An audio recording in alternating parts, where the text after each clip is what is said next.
you. Hello, everyone, and welcome to Pals Chat. I am Gina Parker. Sadie Teal and Lady Rand are both on the road doing shows as they do. Break a leg to both of you. But for today, we have a special guest, my best friend's mom, Ashley Jones. JK. I mean, it is Ashley Jones, but she's also Right. my best friend, not just the mom of it. All What right. does that say about you? Your best friend is three, but that's Mm, great. mm. It is great. What are you talking about? He's amazing. He is All right. amazing. So Ashley, what's up? What are you watching this week or doing or surprise me. Oh, I mean, there's so many things. I spent the last 15 minutes, because that's how I plan my life, looking for Star Wars events for May 4th. That's my big thing that I want to do for May 4th. So I'm looking for local Star Wars events without having to like spend the crazy money to go to Disneyland, because my son's in love with stormtroopers. So that's what we're doing. In love with the bad guys. Loves like cries, and then we put on a Darth Vader mask and he's like, it is all okay in the world. Darth Vader is here. So You I'm know, like, whatever works. yeah, he needs more Star Wars in his life and the bad guys. hmm Little Uh, definitely got a dark side thing. you don't have to get too specific if you want, but did you find anything? Not really. Not Mm. close anyway. I'll keep looking. Again, I gave it 10 minutes, so I might try a little harder. Yeah, you got like a week or so Yeah, right. ish. Lots of time. Lots of time. Mm. All right. Anything else what are you watching? I know one thing you're watching, if I can Oh, share. you Only can totally murders, share. only murders in the building. Only Murders in the Building. It is addictive, Mm. especially when you watch it in 5 minute stretches. It really draws out the suspense when you watch it in Mhm. such short chunks. So where Um, are we in Only Murders? where are we in Only Murders? Let's see. They had the crazy, there was, oh, spoiler alert. I'm in season three. Our investigative heroes, when we last left them, were at the theater looking for clues. Selena Gomez apparently attempts to be the only character who is actually investigating, while the other two are like dealing with their own stuff. Um, but just the format of that show, all three characters have other things that interject into the investigation into the murder. And it really colors the show really well, which is what I like about it. It's not just like we must figure out who did it and there's science and there's investigation. They're like, oh, let's have a song in the middle, and let's have a love triangle, and let's have some drama. And then these other characters have like tangents and stuff, which I find really funny. But I mean, you can't be sad when Steve Martin and Martin Short are on the screen. Like they're just hilarious. Mhm. So that's that's the thing. So That show. I do remember that big arc of like she's the one investigating and they're getting distracted and it's like herding cats because we've all been there. Like Oh yeah. stay on task, Hmm. stay on task. Stay on task. Yeah. But Well, and it's like I have a feeling that you were similar to me in school as like the one doing the group project. Get get back here. Stay focused on what we're doing. I've totally been there. I jive with that character of Selena Gomez of like trying to get everybody to focus on what is quote unquote important. So I like it. It's yeah, funny. they're a fun trio. Like the Steve Martin and Martin Short, you're like, sure. Once you throw Selena Gomez in there, it's like, oh, this is an interesting dynamic. And I love the nods to the age difference. I think it's handled really, really nicely without being insulting to either generation. They're just like, yeah, we're on different planes of existence, the different generations. She understands technology and they're like fumbling with their phones. They don't know how to text, and then they don't know how to read caller ID or change ringtones. They try to rope Selena Gomez into like being their youth translator, but she's not really great at it either because she's like this deep-seated introvert who tries to be cool, but really she's just scared of people. So, Again, relatable. and very relatable. Like, I just am like, yeah, I just want to hide in my house all the time and like not see people. That sounds great. Yeah. So, did you have anything else on your notes? If anyone out there is looking for a good watch, I have to plug Working Moms. It's not something I'm watching currently because every time a season comes out on Netflix, I just inhale it and just like watch the crap out of it. I mean, I think it finished, so Yeah, if it did, I'm very sad because I looked forward to every time there was even just like the slightest little one episode or three episodes. I was like, give me more. Really speaks to me as a mom because it's like just the calamity of motherhood and like working and trying to balance that, but being witty and funny at the same time and kind of crass and real. And it's also based in Toronto. So it has my Canadian heart that way. When I see little cityscapes of like the TTC or the city backdrop, I'm like, oh, home. oh, So you I know, have to plug it. a lot of times, a lot of shows fake the US as Canada because they film out in Canada. Can you tell? Mm, if they fake it, it's pretty generic when they fake it. Like it's just generic, like city, like certain aspects of Toronto, especially look like any other US city, but you know it's really Toronto when they use the buses or they zoom in on a particular building. You're like, oh, they're legit, they're there in Toronto. They film so much in Canada though. Like part of my childhood was seeing fake YPD cars just around. That was just very normal. And the studios would leave huge movie props in vacant lots and stuff. So I would used to drive by the lakeshore area and there was just dinosaurs just sitting in a lot, like gigantic dinosaurs left from some movie, just there. Nobody does anything about it. They should do that more here. They should film something out here, just leave a giant something. But the land is too expensive to leave a giant something on anything. So That's true. they would suffer. Yeah. Someone's be like, I need to build a house here. Move this dinosaur. Yeah, you Canadians are too polite. You're just like, we'll just wait if they come back for it. But Oh, it's not ours, eh? Don't touch it, eh? It's not ours. yeah, not us cold-hearted Americans. So before we jump into the soapiness, you were a Passions watcher, and you're legally required to talk about it now before we get into the Oh, soaps. legally required to talk about passions.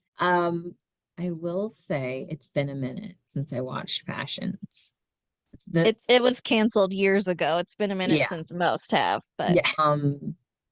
The only thing I remember about Passions, and I mean, I know this is true of all the soaps, but it had a uniquely over dramatic sense of storyline. Like Passions went into like occult and magic. And like we're used to like somebody's in a coma and somebody's husband is actually somebody's twin brother. Like that stuff is like pretty normal in the soap game, I feel like. But then they're like witches, and then they're like magic, and everyone's still crazy and with the other sort of emotional spins. So that's what I liked about it. So like danced on the supernatural line a little bit.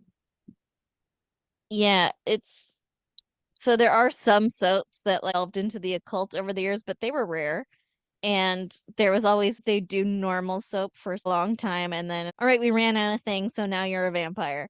Like, and or like Marlena getting possessed by the devil on Days of Our Lives. But from the jump, because I watched the pilot out of curiosity because we were talking about it, because I was talking about with Sadie, and from the jump, there's a ghost that's like, evil is coming, and it was, I loved the boldness. Like Yeah, super bold. It's just sort of It sort of felt like the real life actualization of like the sci-fi fantasy novels that I really love reading, but with like hilarious overacting. And lots of good-looking people. Oh, so many, so Mm-hmm. many. Well, you know my favorite. Mm-hmm. He, I, Justin Hartley. I'll just I say it. could, I could stare at those abs forever. Like, just so good, so so good. Yeah. And when I met him too, like just a cool like person, like not overly full of himself or whatever, you know. And if that's an act, cool. At least you're cool with your fans. Like more power to you, man. Like love it.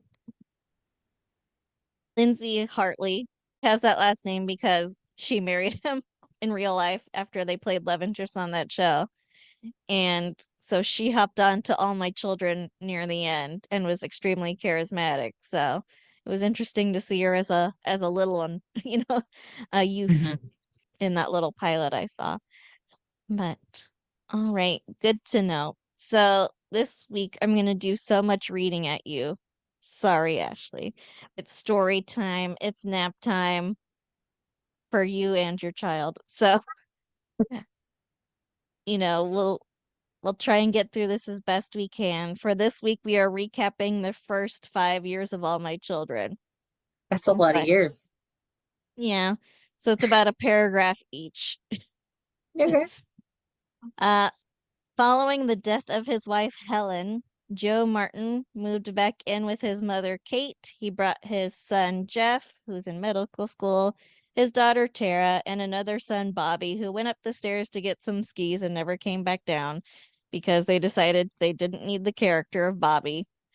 So, working class Phil Brent and Tara Martin, feel free to jump in if you have I something. mean, what a crazy send off for a character. Like he went upstairs and never came home. Like never came down. Like, And oh, he was the youngest. He was the child one. The other ones were older. The the older ones can generate story. You know how it is. You got the teenager, you got the college student. Why do we need the 10-year-old? Go get some skis, don't come back. That's what I mean, you know, they could have gone on a like beautiful tangent of like the investigation of what happened to their 10-year-old. Like he couldn't have just gone upstairs for skis. He was clearly murdered or something. That could have been a whole season just on what happened to the 10-year-old. I think that was a missed opportunity there. they did an anniversary show decades later because when it debuted, it was last in the rankings. Like it was ranked like 17th out of all 17 soap operas on the air. And they did an anniversary show decades later, and someone went to the attic to get something, and there was a skeleton with the name Bobby attached to it. And it's just like one of those blink if you miss it. They walk past it, but they were having fun with it. Like, yeah, we know he gone. Like, Nice Easter egg for true fans. but no one was watching back then, so it's like, who cares? He gone. Okay. So working class Phil Brent and Tara Martin were high school sweethearts, but Erica Kane wanted Phil for herself. She revealed to Phil that his biological parents were not Ted and Ruth Brent, as he believed, but Ruth's sister Amy and Nick Davis. Ted drove off in a rage when he learned that Phil had learned the truth. Ted died in a car wreck, in that same car wreck, just after making peace with his son. Phil was traumatized by what happened to his dad. He dumped his girlfriend Tara and ran off to New York. He immediately got into an accident himself. I feel like there's so many car accidents in these first 5 years. And he got amnesia, which is, sad. And Classic so, soap, mm, Amnesia. mhm. So rich teen Chuck Tyler, he was pining away for Tara. She was not feeling it, but fine. Aunt Amy protested the Vietnam War, which was relevant because it was actually going on in real life as it was happening on the soap. So they were like taking a stance. And wealthy Phoebe Tyler made her life hard for her daughter in law. Amy left town when it was revealed she was Phil's biological mother, never to return. She divorced her husband, Lincoln Tyler, and Erica began pursuing Jeff Martin after she drove poor Phil out of town. So that's year one. That's 1970. Wow. Mhm. You ready for 1971? So my only question is, how do those groups relate to each other? Are they all in like extended family? Or are they just like nearby each other? Did I not follow? And it's good you asked. Because- So there's the Tyler family, which is super rich. So it's like Phoebe, Charles, her grandson Chuck, her uh, daughter Anne, and her son Link. And then you have this very nice, highly moral family that's there till the end of the series, the Martins. So you have Joe, his mother Kate, because Joe's wife died, and then he's got Jeff, Tara, and Bobby, who got disappeared. Then you have Mona Kane, who's the mother of Erica Kane, the Susan Lucci one. Are you familiar with Susan Lucci? I don't think so. Okay, that's fine. And then you have, the Brents, which is Ted and Ruth. But Ruth is raising her sister's Amy's baby, and Amy is married to Link Tyler of the wealthy family. So they're all kind of tangentially related from being in the same town. But it is a lot Got of it. names to get through in one Yeah. paragraph. And so I don't blame you for getting I was a lost. little lost. I was like, okay, cool. I'll roll with it. All right, so Nick is the nightclub owner and bio father of Phil. He falls in love with Ann Tyler, who's a rich girl from the Tyler family. Phoebe is trying to push her daughter to get with Paul Martin, who's of the nice family. Tara wanted to get back from Phil, but he's, off with amnesia. So she's like, okay, I'll marry Chuck, I guess. He's there. And then Phil gets his memory back, but then he's like, oh, my girlfriend's getting married. Better stay quiet about getting my memory back so I don't ruin their thing. But his dad, Nick, is like, no, we should tell them. So at the wedding, he's like, he's got his memory back. Everyone's with the wrong person, whatever. Chuck collapses with kidney failure at this wedding, despite being like 18 years old. And so Phil and Tara run to Chuck's bedside to be with him through kidney failure. And they fall in love again. And then Tara has to dump Chuck once his kidney's working. And Jeff and Erica eloped, but Erica was unhappy being a housewife. I feel that. I feel How do you think you'd do as a housewife? terrible. Same. Absolutely terrible. I had like the slightest, like tiniest bit of experience with it when I was on maternity leave, and it was awful. Now, mind you, it was during COVID, so I had nowhere to go anyway. But like, I just felt like I was trapped in the house with like a, another person, but an infant. So you just start to go stir crazy and talk to yourself. Yeah, it was not good. I need a reason to get up and like go somewhere in the morning. Like I can't just be at home. I think it's one of the reasons too that I couldn't be a freelancer or own my own business. I need somebody to tell me where to be and what to do and when to do it. Like I need structure. Otherwise the wheels come off. So yeah, I feel that. I couldn't do it. So we enter 1972. Phil is drafted into the Vietnam War. Phil and Tara decide they're going to get married before he goes off to war. Very standard wartime attitude. But they can't find anyone to marry them because you know, it's like middle of the night. They're going out, can't find anyone to marry them.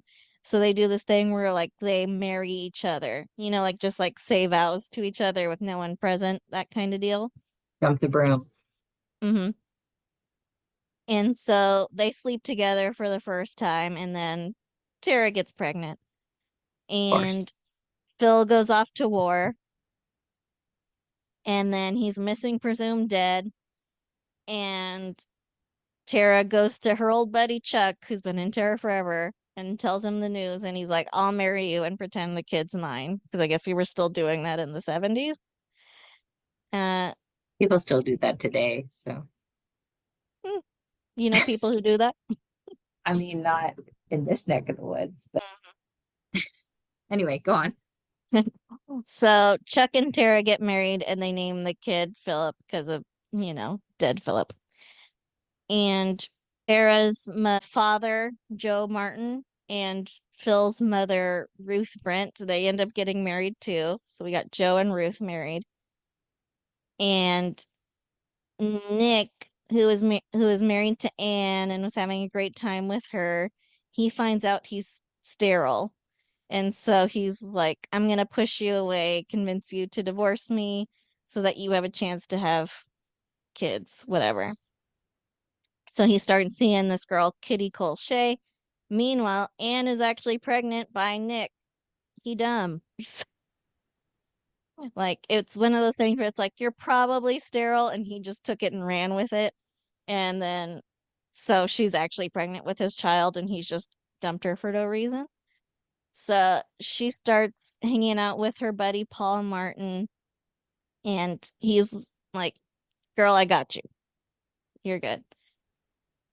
Meanwhile, we have Erica Kane, who begins working for Jason Maxwell at his modeling agency, and she hangs out with this chick, Margot Flax.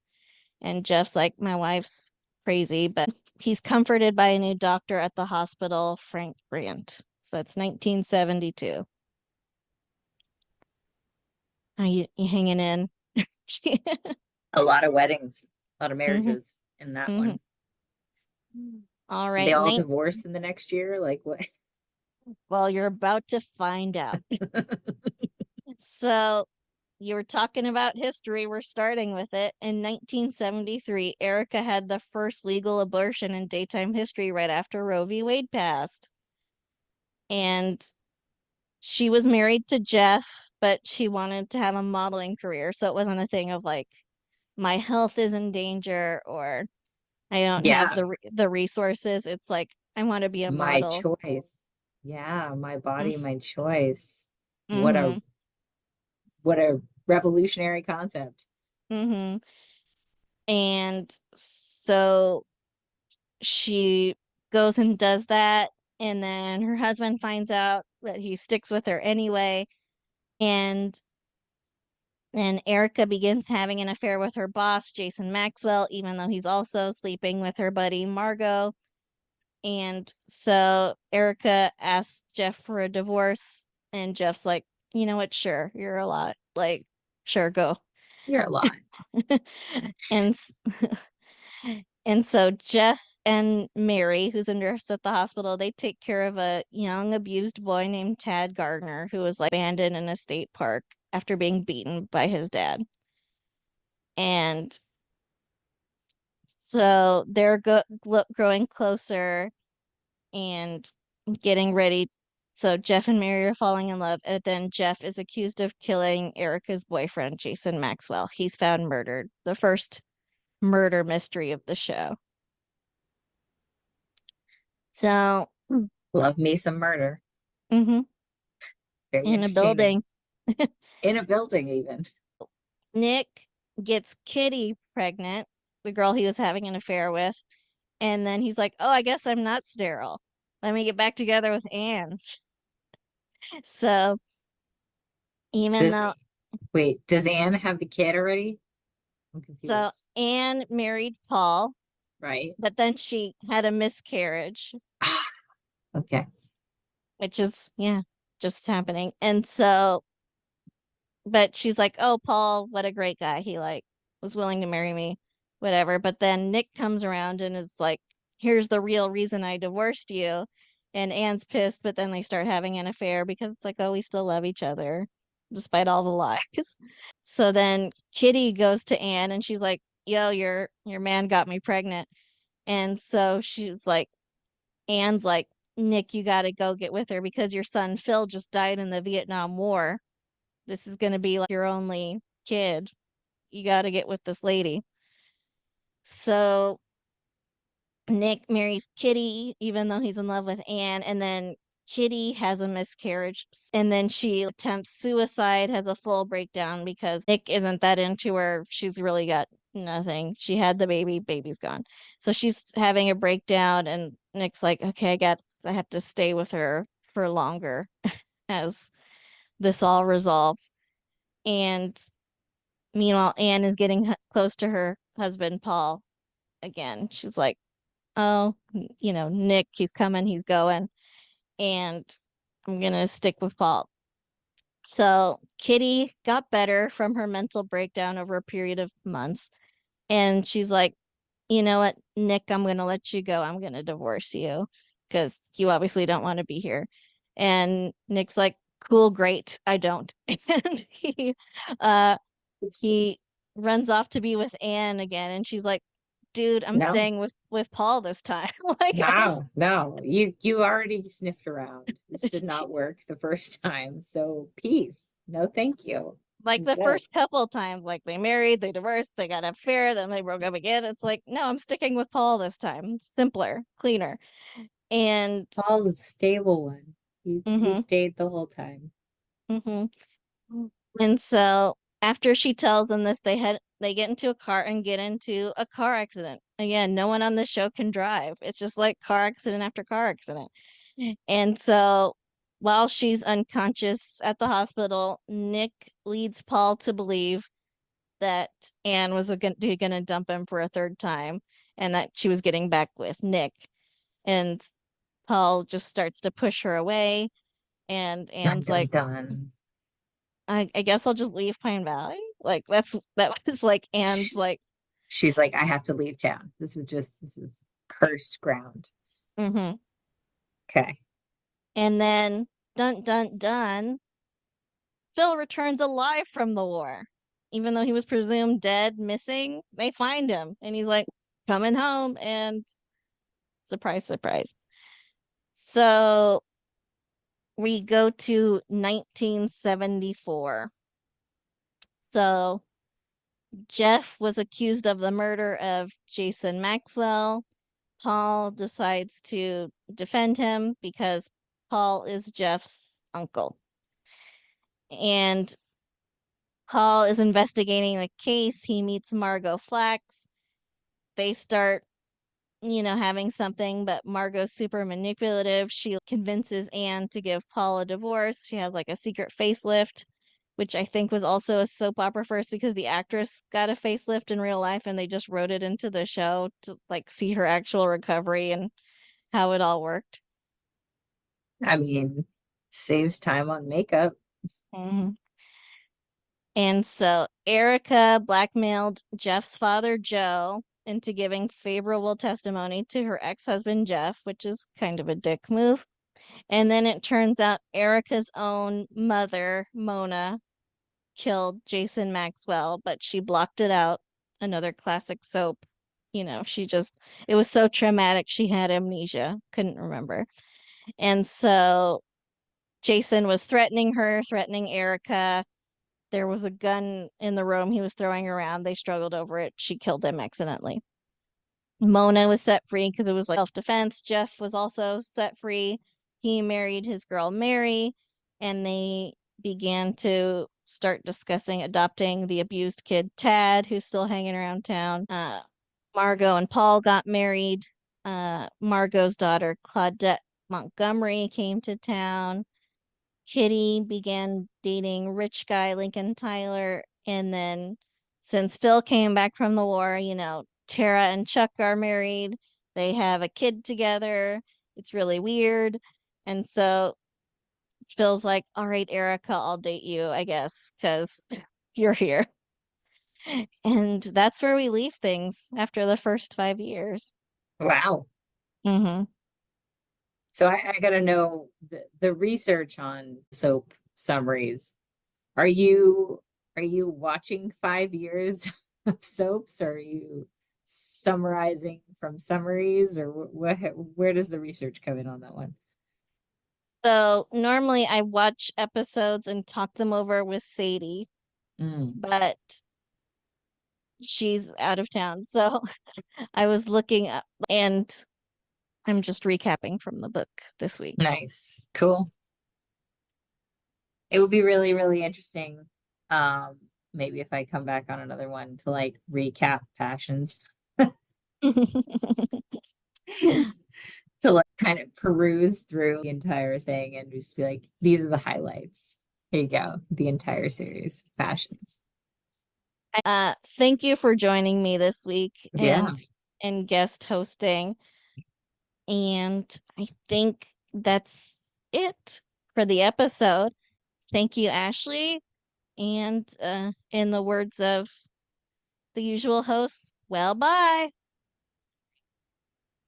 Thank you for listening.